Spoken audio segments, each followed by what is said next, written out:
1 Chronicles chapter 14. Now Hiram, king of Tyre, sent messengers to David, along with cedar logs, stonemasons, and carpenters, to build a palace for him. And David knew that the Lord had established him as king over Israel, and that his kingdom had been highly exalted for the sake of his people Israel.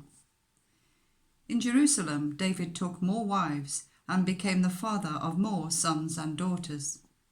These are the names of the children born to him there: Shammua, Shobab, Nathan, Solomon, Ibhar, Elishua, Elpalet, Nogar, Nepheg, Japhia, Elishama, Beeliada, and Eliphalet.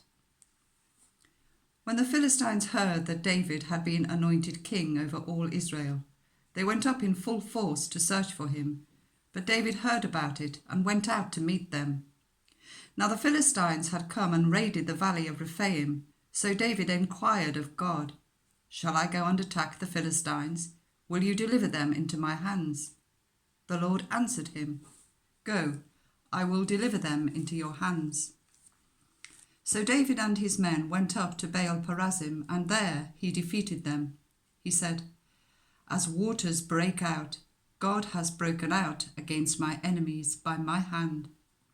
So that place was called Baal-perazim.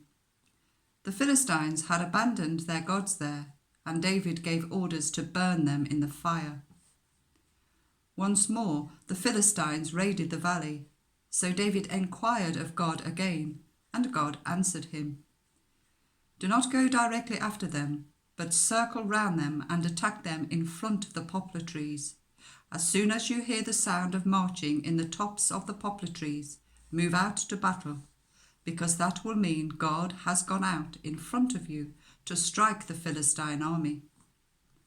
So David did as God commanded him, and they struck down the Philistine army, all the way from Gibeon to Gezer.